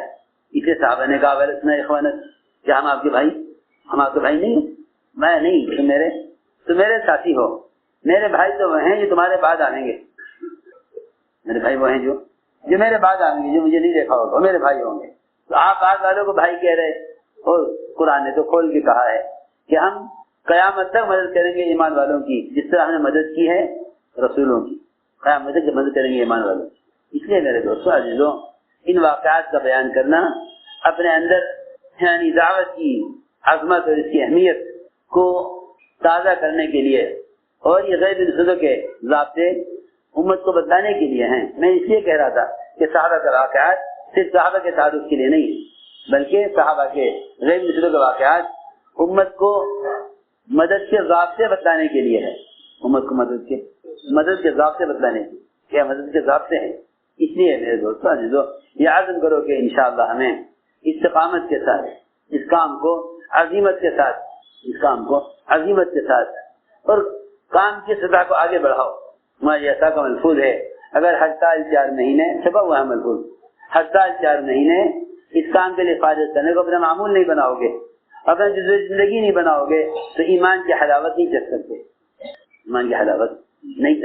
تو ہمارے ریاض صاحب کے ملفوظات خوب پڑھا کرو، تاکہ کام کے اعتبار سے جو حضرت کا عزم اور یعنی کیا کہنا چاہیے کہ جو سطح قائم کی تھی اس سطح کو باقی رکھنا سب سے بڑی امانت ہے. اس لیے دونوں حضرات خاص طور پر ہمارے ریاض صاحب یہ انبیاء اور صحابہ کے واقعات سے نیچے نہیں اترتے تھے، کیونکہ بعض والوں کے واقعات ان کی سطح کی دعوت دیں گے، انبیاء صحابہ کے واقعات ان کی سطح کی دعوت دیں گے. امت کے ذوق کو دیکھ کر مت چلو، کیونکہ ذوق کو دیکھ کر چلنا ذوق پیدا کرے گا. بس نہیں آ رہی، امت کے ذوق کو دیکھ کر چلنا تو ذوق پیدا کرے گا، اور صحابہ کی سطح کو دیکھ کر چلنا قوت پیدا کرے گا. صحابہ کی سطح کو بیان کرنا قوت پیدا کرے گا. جی ہاں، اس لیے کہ آدمی کو احساس آگے بڑھاتا ہے. اس لیے آپ جانتے ہیں کہ دنیاوی اعتبار سے بھی، بیمار کو بیماری کے اعتبار سے، اور مقروض کو قرضے کے اعتبار سے، کہ کاروبار نہیں چلتا انہیں کاروبار کے اعتبار سے احساس کمتری سے بچایا جاتا ہے. جو ورنہ تو یہ بالکل ہی ختم ہو جائیں گے. جی ہاں، انہیں ہمت دلائی جاتی ہے. حضور اکرم صلی اللہ علیہ وسلم نے نقل و حرکت کے اعتبار سے جو اہمیت صحابہ کے زمانے میں جو اہمیت قائم کی تھی خروج اور نقل و حرکت کی، اس کو زندہ کرنا یہ کام کرنے والوں کی ذمہ داری ہے. اس لیے ہر سال 4 مہینے یہ ہماری عمومی بات ہے. ہر فرد کے لیے، ہر ایک کو اس کی دعوت، تاکہ ہر ایک میں اس بات کا احساس ہو کہ ہاں مجھ سے کمی ہو رہی ہے، تقصیر ہو رہی ہے. اس لیے اس کا عزم کریں اور ارادے کریں، اور کام کو کام کی کوئی سطح متعین نہ کریں، بلکہ جس سطح پر ہیں اس سطح سے آگے بڑھنے کی کوشش کریں، آگے بڑھنے کی کوشش کریں، اس کے لیے ارادے کرو، نیتیں کرو، اور دعوت کو سمجھنے کے لیے حیات الصحابہ کے پڑھنے کا اہتمام رکھو، تاکہ ہمیں ہر وقت معلوم ہو کہ صحابہ نے کیا کیا اور اس پر کیا ہوا۔ کریں گے انشاءاللہ، ہمت کر کے پڑھو۔ جو ماشاءاللہ علماء سال لگا چکے ہیں وہ عرب کے سال کے لیے اپنے آپ کو پیش کریں، عرب کے سال کے لیے پیش کریں، کھڑے ہو، ہمت کرو، واہ واہ واہ، ماشاءاللہ ماشاءاللہ، اللہ بہت قبول فرمائے عرب سال کے لیے، ماشاءاللہ ماشاءاللہ، اور فرمائے اور بتائیں جی، عرب سال کے لیے ماشاءاللہ اللہ قبول فرمائے، اور بتائیں مظفر نگر اللہ قبول فرمائے، اور بتائیں اور بتائیں جی، ماشاءاللہ اللہ قبول فرمائے، اللہ آسان فرمائے، مدد فرمائے، اور بتائیں جن کے 3 دفعہ جی ہر سال 4 مہینے کے لیے ماشاءاللہ، جن کے 3 دفعہ 4 مہینے لگ چکے 5 مہینے کے لیے پیش کریں، اللہ قبول فرمائے، ہر سال 6 مہینے ماشاءاللہ اللہ قبول فرمائے جی، ہر سال 6 مہینے ماشاءاللہ اللہ، ہر سال 6 مہینے جی، ہر سال 6 مہینے اور 4 مہینے ماشاءاللہ جی، اللہ قبول فرمائے۔ میرے محترم دوستو،